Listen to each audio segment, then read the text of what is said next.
যৌতুক চায়, এখন পরিবারটা যৌতুক দিতে পারে না, একবেলা খাইলে পরিবার আরেকবেলা না খায় থাকে। আমি যতক্ষণে কাজ করি ততক্ষণে সংসার চলে ভাইয়া, কিন্তু কেমনে বিয়া দিব, টাকা চায়, গাড়ি চায়, এটা চায়, ওটা চায়। এখন আমরা গরিব মানুষ, এত কিছু দিয়ে আমাদের সম্ভব না।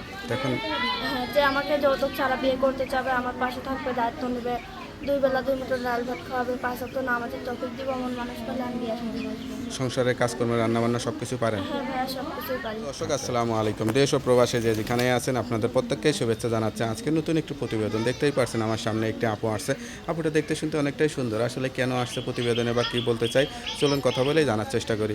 আপু আসসালামু আলাইকুম। ওয়ালাইকুম আসসালাম ভাইয়া। আপু আপনার নাম কি? আমার নাম বন্যা ভাইয়া। বন্যা আপু, কেমন আছেন আপনি?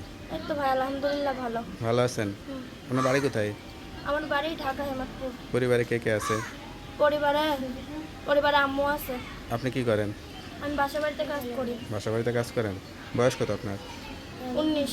লেখাপড়া করছিলেন? না ভাইয়া, লেখাপড়া করিনি। তো প্রতিবেদনে কেন আসছেন? অনেক কষ্ট করে আইছি ভাইয়া, একজন ভালো মনের মানুষ পাইলে যে আমার দায়িত্ব নেবে, আমার বিয়ে শাদী করবো, এমন মানুষ পাইলে বিয়ে শাদী বসবো। বিয়ে শাদী করবেন সেই আশা নিয়ে আসছেন। পরিবার থেকে বিয়ে শাদী দিয়ে দিতে পারতেছে না? পরিবার থেকে ভাইয়া, গরিব মানুষ, যৌতুক চায়, এখন পরিবারটা যৌতুক দিতে পারে না, একবেলা খাইলে পরিবার আরেকবেলা না খায় থাকে।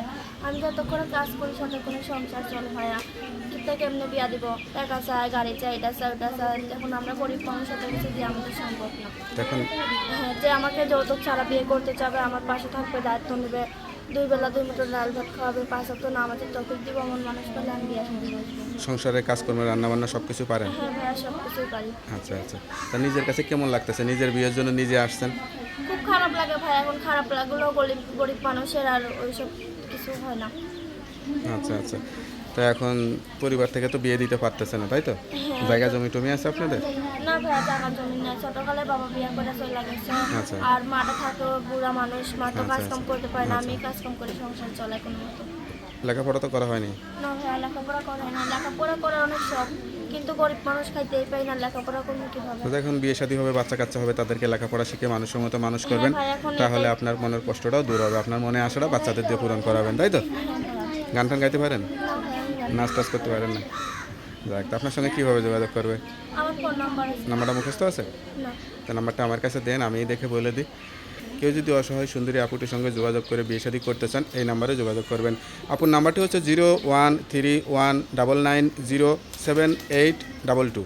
নাম্বারটা তো আপনার কাছেই থাকে? হ্যাঁ ভাই, আমার কাছে থাকে। কেউ ফোন দিলে ওর প্রেম করে ভেগে যাবেন না তো, দৌড়ায় চলে যাবেন না তো আবার? না না ভাই। বাড়িতে ডেকে আনবেন, দুই পক্ষ খোঁজখবর নেবেন, যাচাই বাছাই করে খোঁজখবর নিয়ে বিয়ে শাদী করে তারপরে এটা সংসার করবেন, তাই তো? আর কিছু বলতে চান? না ভাই, আর কিছু বলতে চাই না। তো আপু ভালো থাকেন, দোয়া করে আপনার মনে আশাটা পূরণ হোক। আসসালামু আলাইকুম। ওয়ালাইকুম আসসালাম।